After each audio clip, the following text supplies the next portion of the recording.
Mari jemaat yang terkasih, kita bersatu hati dalam doa. Tuhan, seperti pujian ini, biarlah mulai pujian ini kami diingatkan, dan biarlah pujian ini boleh menjadi permohonan siap diri kami ya Tuhan. Biarlah kami boleh Engkau dapati setia sampai akhirnya, sampai akhir kehidupan kami, sampai pada akhirnya Engkau menjemput siap diri kami ya Tuhan.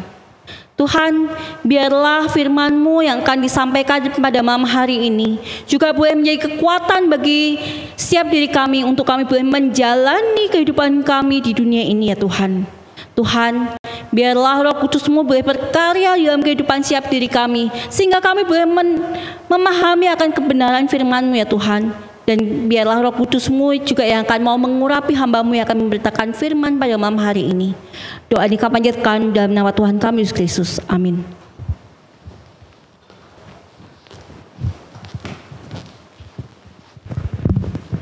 Jemaat yang terkasih, saya ajak untuk siap diri kita boleh membuka Alkitab kita yang diambil dari Mazmur pasalnya yang ke-14, ayatnya yang ke-32 sampai ke-42.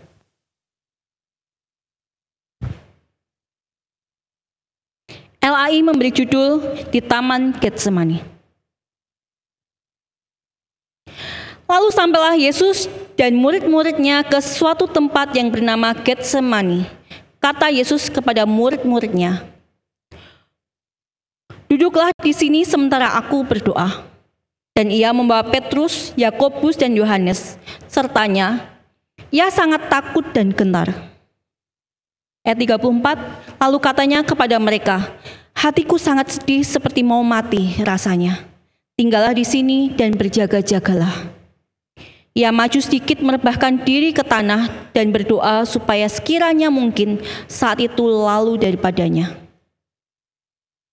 Katanya, "Ya Aba, ya Bapa, tidak ada yang mustahil bagimu. Ambillah cawan ini daripadaku. Tetapi janganlah apa yang kukehendaki, melainkan apa yang Engkau kehendaki."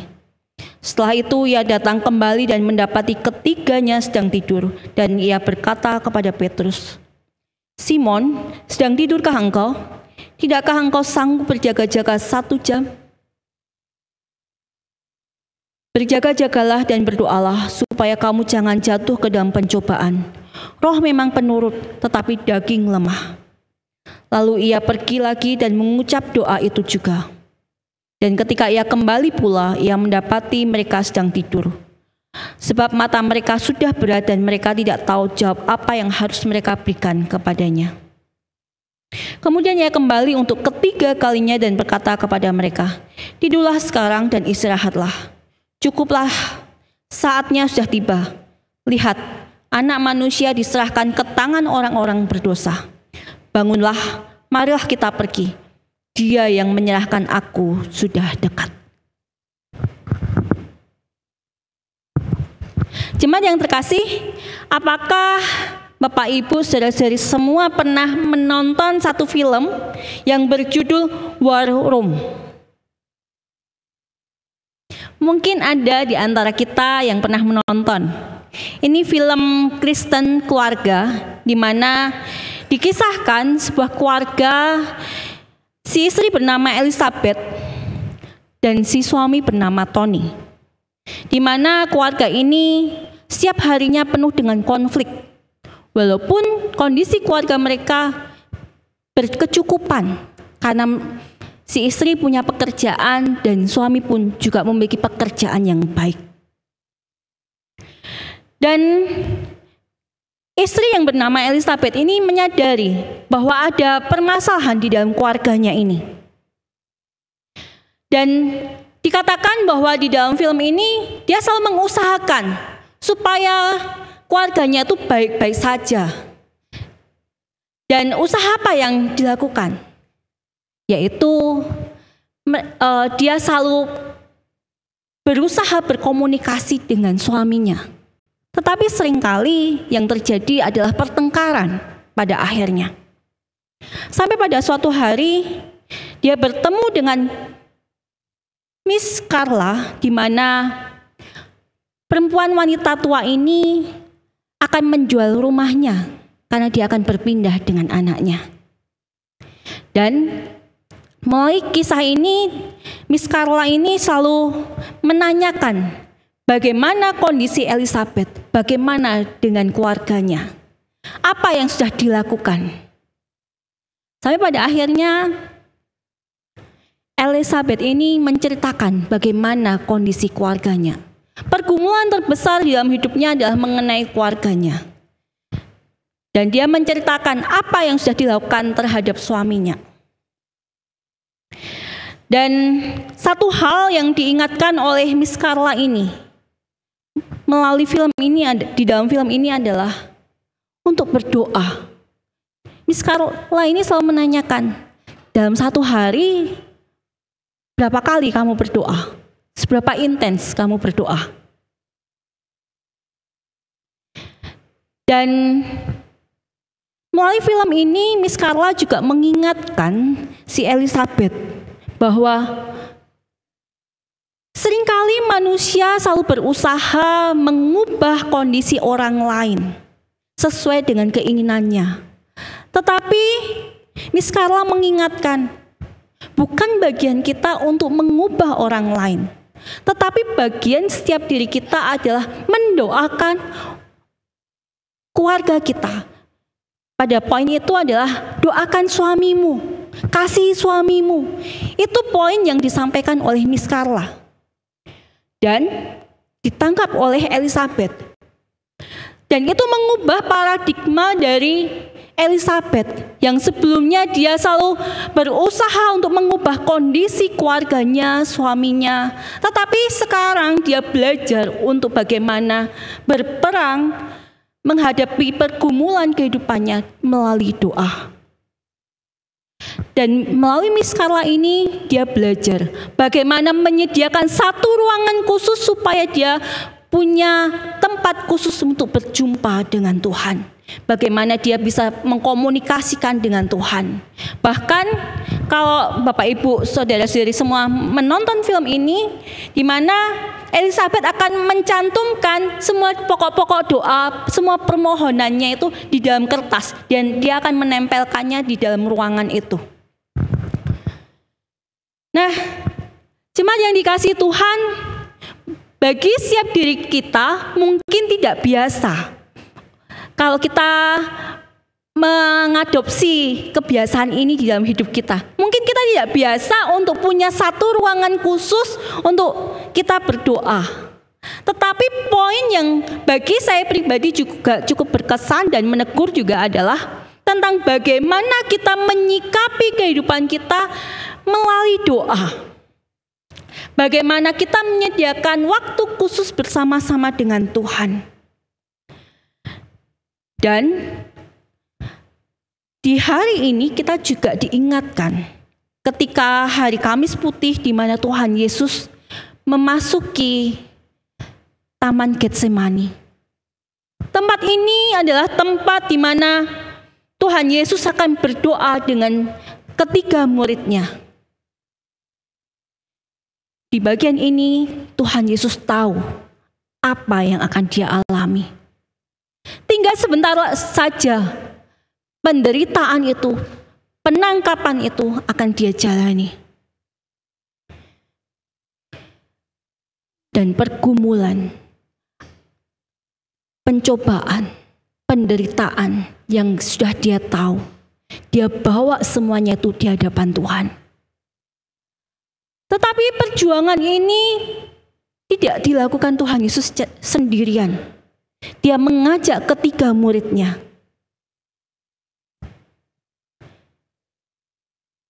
Yaitu Yakobus, Yohanes, dan Petrus. Kalau kita melihat di bagian atas, kita akan melihat bagaimana Tuhan Yesus sebenarnya juga mengingatkan Petrus, di mana Petrus akan mengkhianati Tuhan Yesus. Dia akan menyangkal Tuhan Yesus pada hari yang sama. Dan di momen ini Alkitab juga mengatakan bahwa Tuhan Yesus mengalami perasaan ketakutan dan rasa gentar. Kita semua tahu bahwa Tuhan Yesus berinkarnasi ke dalam dunia. Dia adalah memiliki natur 100% Allah dan 100% manusia. Di dalam naturnya ini, Tuhan Yesus tahu akan apa yang akan dialaminya. Penderitaan yang sulit untuk dibayangkan oleh umat manusia. Tetapi semuanya itu akan ditimpakan di dalam hidupnya. Semuanya itu akan harus dia tanggung di dalam dirinya. Oleh sebab itu Tuhan Yesus berdoa, jikalau memungkinkan, biarlah cawan ini berlalu daripadaku.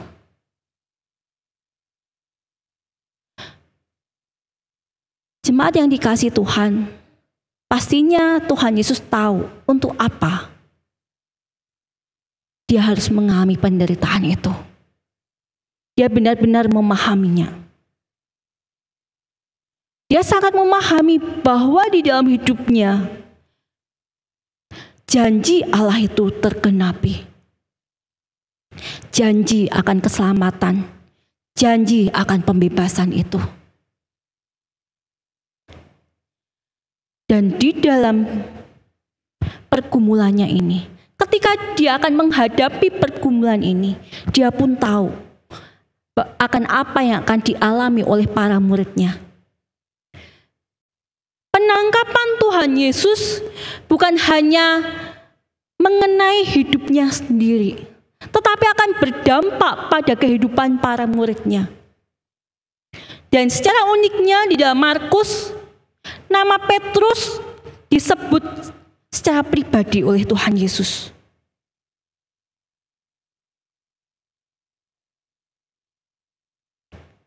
Di dalam dimana ketika Petrus dan kedua orang temannya itu berdoa, Tuhan Yesus hanya bertanya, Petrus, apakah engkau tidak bisakah engkau berjaga-jaga 1 jam bersama-sama dengan aku?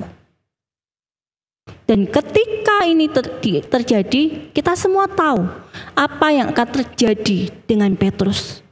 Dan secara tidak langsung, Tuhan Yesus ingin memperingatkan Petrus, ikutlah berjaga-jaga dengan aku. Bukan hanya terhadap Petrus, tetapi juga dengan murid-muridnya.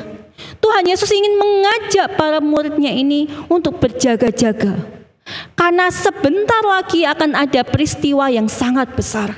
Peristiwa yang akan menggoncangkan iman para murid-muridnya ini. Dan di dalam kitab Markus ini, perasaan takut di sini menggunakan bahasa Yunaninya adalah ektambeostai. Kata ektambeostai ini sangat jarang dipakai hanya di dalam Injil Markus ini. Kalau di dalam bagian lain, maka akan didefinisikan sebagai kata menakjubkan. Sangat takjub akan sesuatu, hal yang sangat besar. Tetapi ketika disandingkan dengan ademoneo, yaitu kata gentar, maka arti kata etambeostai ini menjadi perasaan takut. Bukan takjub tetapi takut. Ketakutan yang sangat besar. Ketakutan yang mungkin sulit untuk dibayangkan oleh semua orang. Dan kita semua tahu, ketakutan ini dirasakan oleh Tuhan Yesus di dalam naturnya sebagai manusia. Di dalam kemahatauannya, ketika Tuhan Yesus akan menghadapi penderitaan, ketika dia harus mengalami pengkhianatan dari muridnya, ketika dia harus menjalani penolakan dari Petrus, tidak diakui oleh Petrus. Ketika dia harus menjalani penghakiman, ketika dia harus mengalami penyiksaan yang sangat besar, di dalamnya Tuhan Yesus mempersiapkan dirinya untuk datang kepada Tuhan. doa sebagai tindakan langsung untuk berjaga-jaga. Tuhan Yesus mempersiapkan dirinya untuk peristiwa yang akan dia alami. Dan di dalam Efesus 6 ayatnya yang ke-18 pun Paulus pun juga mengatakan, dalam segala doa dan permohonan, berdoalah setiap waktu di dalam roh dan berjaga-jagalah di dalam doamu itu dengan permohonan yang tak putus-putusnya untuk segala orang kudus. Sangat penting bagi kehidupan orang-orang percaya bahwa kehidupan doa kepada Allah itu harus ada. Kehidupan doa di sini bukan hanya sikap untuk meminta kepada Tuhan, tetapi doa di sini adalah peranan untuk kita selalu berjaga-jaga bersama dengan Tuhan.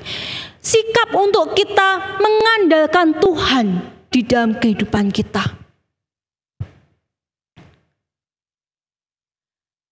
Di dalam kehidupan siap diri kita, kenapa kita harus berjaga-jaga? Kita harus berjaga-jaga karena tipu daya iblis akan selalu menyerang kehidupan orang-orang percaya. Banyak hal yang dapat menggugurkan iman orang-orang percaya. Dan kita semua tahu, di dalam firman Tuhan sendiri dikisahkan, Petrus pun ketika Tuhan Yesus ditangkap, dia tidak mengakui Yesus adalah gurunya. Kenapa? Karena Petrus mengalami ketakutan. Apakah wajar sebagai manusia? Wajar Bapak Ibu Saudara-saudari semua. Peristiwa yang dialami oleh Tuhan Yesus menggoncang dirinya. Atau kita semua tahu bagaimana kehidupan Yudas. Yudas yang dikatakan salah satu di antara 12 muridnya. Pada akhirnya dia harus mengkhianati Tuhan Yesus. Dia menjual sang guru yang selalu dekat dengan dirinya.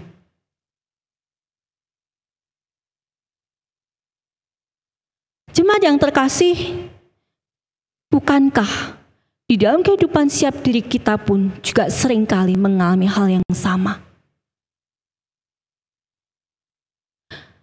Tipu daya dan serangan iblis, pencobaan itu bukankah seringkali kita alami?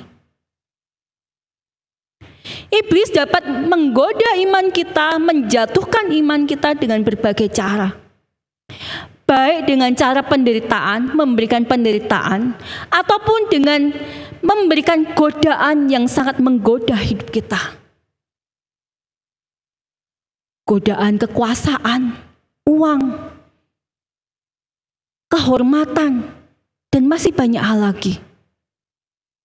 Atau penderitaan, kesulitan ekonomi, sakit penyakit, banyak hal yang akan dialami oleh manusia, bukan? Oleh sebab itu, ketika kita berjaga-jaga, Tuhan mengingatkan setiap diri kita supaya kita terus-menerus berdoa. Dan Rasul Paulus di dalam Efesus 6 menegaskan bahwa ketika kita mengalami tipu daya iblis, ketika kita mengalami peperangan kehidupan itu melawan iblis, maka hal yang harus kita kenakan adalah ikatkanlah pinggang kebenaran. Lakukanlah kebenaran itu di dalam hidup kita. Dan lakukanlah keadilan itu di dalam kehidupan kita setiap harinya. Dan kita sebagai orang-orang percaya juga dipanggil untuk memiliki kerelaan memberitakan Injil. Tetapi hal yang juga cukup penting adalah ketika kita melawan tipu daya iblis, kita harus mengenakan perisai iman. Karena perisai iman ini dapat memadamkan segala panah api serangan-serangan tipu daya iblis ini. Dan kita harus memegang teguh ketopong iman, ketopong keselamatan itu. Keselamatan yang sudah diberikan oleh Allah bagi kehidupan setiap diri kita, orang-orang yang percaya kepada Kristus. Dan satu hal yang jangan sampai lupa adalah kita harus melawan semuanya itu dengan pedang roh, yaitu firman Tuhan. Jemaat yang dikasihi Tuhan, berjaga-jagalah atau waspadalah akan semua tipu daya iblis ini, juga diserukan Allah bagi kehidupan setiap diri kita, pribadi lepas pribadi. Ketika kita berdoa seperti yang dilakukan oleh Tuhan Yesus di Taman Getsemani, Tuhan Yesus di dalam doanya ketika sebelum penangkapan itu, di ayat 36 dikatakan, "Ya Aba, ya Bapa, tidak ada yang mustahil bagimu. Ambillah cawan ini daripadaku." Melalui ungkapan ini Tuhan Yesus mengakui bahwa Allah Bapa adalah Allah yang Maha Kuasa. Dia tahu, dia mampu untuk menyingkirkan akan penderitaan itu. Tetapi pernyataan atau doa Tuhan Yesus dilanjutkan, "Janganlah apa yang aku kehendaki, melainkan apa yang engkau kehendaki." Jemaat yang dikasihi Tuhan, di dalam bagian firman Tuhan ini adalah menjadi bagian di mana Tuhan Yesus mengakui kemahakuasaan Allah, mengakui kemahatauan Allah. Dia tahu akan rancangan Allah bagi kehidupan manusia. Dan dia tahu sebenarnya untuk apa dia harus menjalani semuanya itu. Dan pada akhirnya Tuhan Yesus pun harus menjalaninya.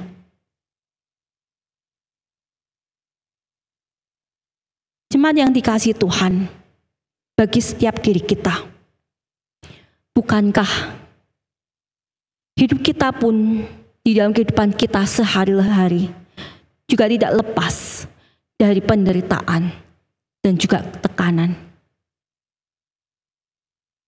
Kalau seandainya kalau setiap diri kita adalah seorang prajurit, ataupun kalau seandainya setiap diri kita adalah seorang atlet, bukankah setiap diri kita dipanggil untuk mempersiapkan diri untuk menghadapi pertandingan itu atau menghadapi pertempuran itu? Tidak ada satu orang pun di dalam dunia ini yang tidak mempersiapkan diri. Pertanyaannya, kita sebagai seorang prajurit atau seorang atlet, kita seorang prajurit atau atlet seperti apa? Apakah kita bersedia untuk mempersiapkan, melatih diri kita? Atau kita ingin melakukan segala sesuatu sesuai dengan keinginan kita sendiri? Seorang atlet ataupun seorang prajurit pastinya di dalam hidupnya dia harus memiliki kedisiplinan. Dia harus mempersiapkan dirinya. Seorang atlet harus siap untuk meningkatkan kompetensinya sehingga dia dapat melawan lawan-lawannya. Ataupun seorang prajurit sebelum memasuki arena pertempuran, dia pun harus mempersiapkan dirinya. Tidak mungkin seorang prajurit dia tidak pernah mendisiplinkan dirinya untuk melatih dirinya untuk menghadapi medan pertempuran itu.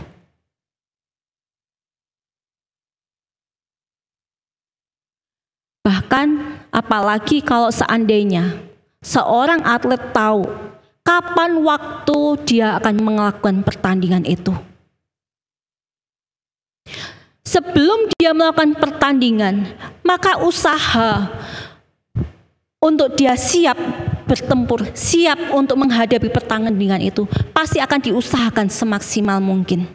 Dia akan memperbaiki cara tidurnya, dia akan memperbaiki cara berlatihnya, dia akan menggandakan jam berlatihnya. Supaya apa? Supaya dia mengalami kemenangan itu.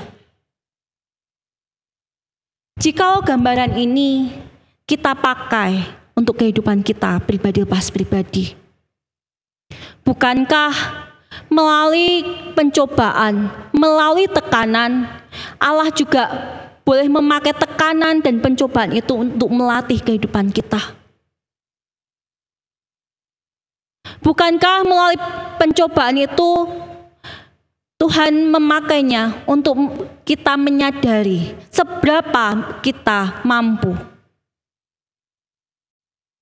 Dan melalui tekanan itu Tuhan juga boleh memakai supaya setiap diri kita lebih siap mental. Dan yang terpenting adalah melalui pencobaan itu Tuhan ingin memakai supaya setiap diri kita memiliki pertumbuhan iman. Seringkali iman kita bertumbuh bukan ketika kita di dalam kesukaan, di dalam kondisi yang sedang baik-baik saja. Tetapi seringkali yang kita alami adalah kesulitan, penderitaan itu membuat setiap diri kita semakin mengenal Allah.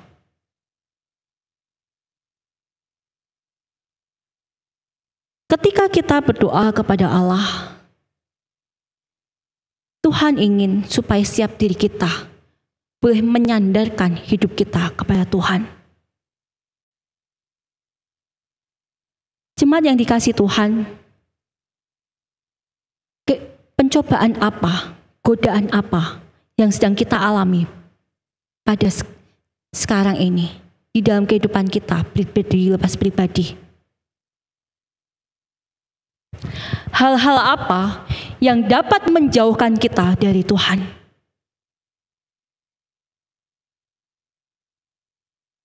Apakah kesenangan atau penderitaan? Jemaat yang terkasih,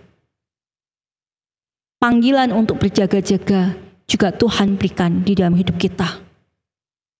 Berdoalah terus-menerus kepada Tuhan. Bagi setiap diri kita, ketika kita berdoa, Tuhan menghendaki bukan hanya untuk menaikkan setiap pokok-pokok doa keinginan kita, tetapi doa yang Tuhan juga inginkan adalah sikap untuk kita bersiap diri untuk menghadapi peperangan melawan iblis itu sendiri.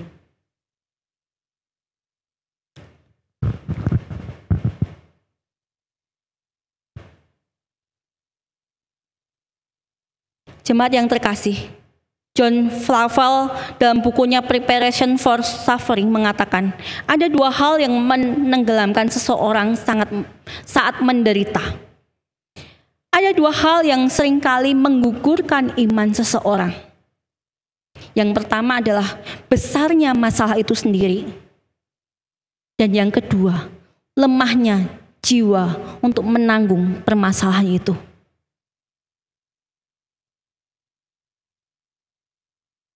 Ketika saya membaca buku ini, saya mengatakan, ya itu benar Tuhan. Seringkali apa yang seringkali menggugurkan iman seseorang adalah bisa jadi besarnya masalah atau ketidaksiapan dari jiwa ketika pencobaan itu dialami atau ketika godaan itu terjadi. Oleh sebab itu, ketika kehidupan kita baik-baik saja sekalipun, Tuhan menginginkan setiap diri kita untuk selalu waspada, untuk meminta setiap diri kita untuk selalu bersiap sedia. Jemaat yang terkasih, kehidupan kita tidak ada yang tahu sampai kapan. Ada orang yang diberikan usia sampai 30 tahun, ada yang diberikan usia sampai 50 tahun, tetapi ada juga yang diberikan usia sampai 90 tahun. Tetapi sepanjang kehidupan kita di dalam dunia ini, satu hal yang harus kita akui, pencobaan, godaan, penderitaan akan selalu silih berganti kita alami.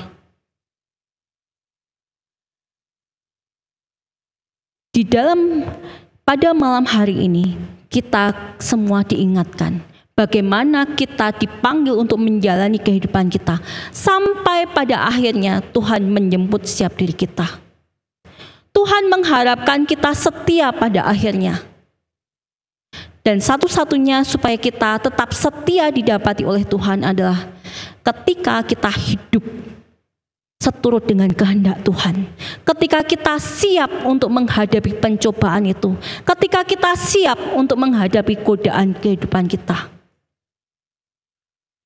Kita siap jikalau kita semakin hari semakin dekat dengan Tuhan.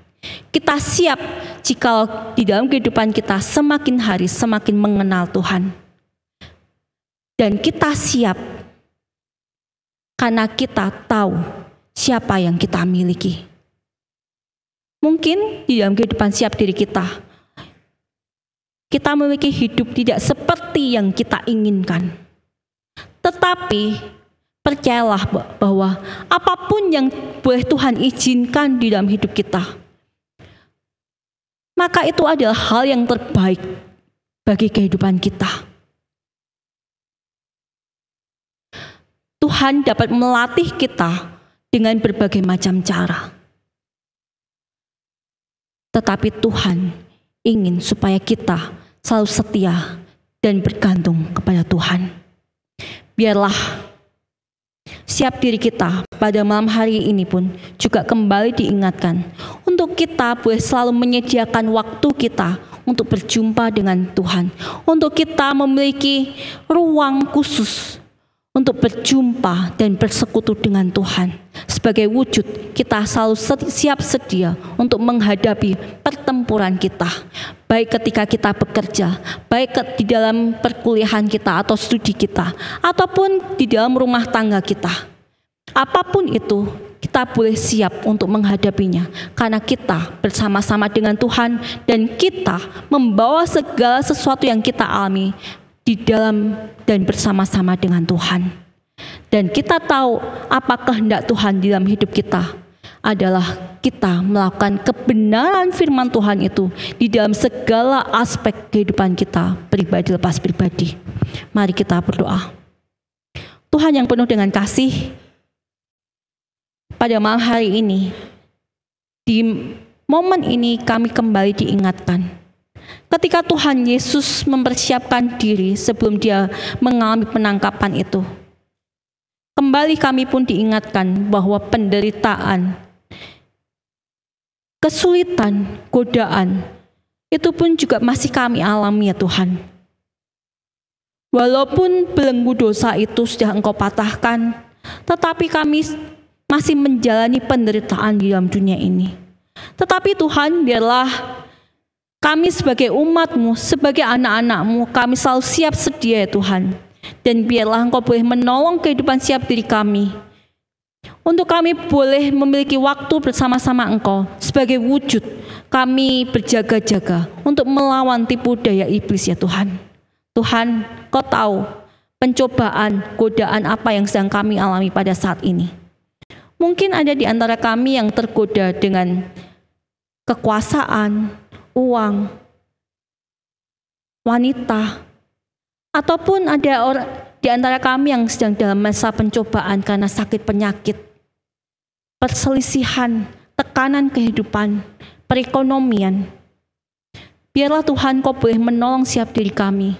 Jangan biarkan kami berputus asa dan tidak mempercayai Engkau ya Tuhan. Tetapi biarlah di dalam kehidupan kami pribadi lepas pribadi, kami tetap meletakkan kepercayaan kami kepada Engkau, menyandarkan kehidupan kami kepada Engkau ya Tuhan. Doa ini kami panjatkan dalam nama Tuhan kami Yesus Kristus. Amin.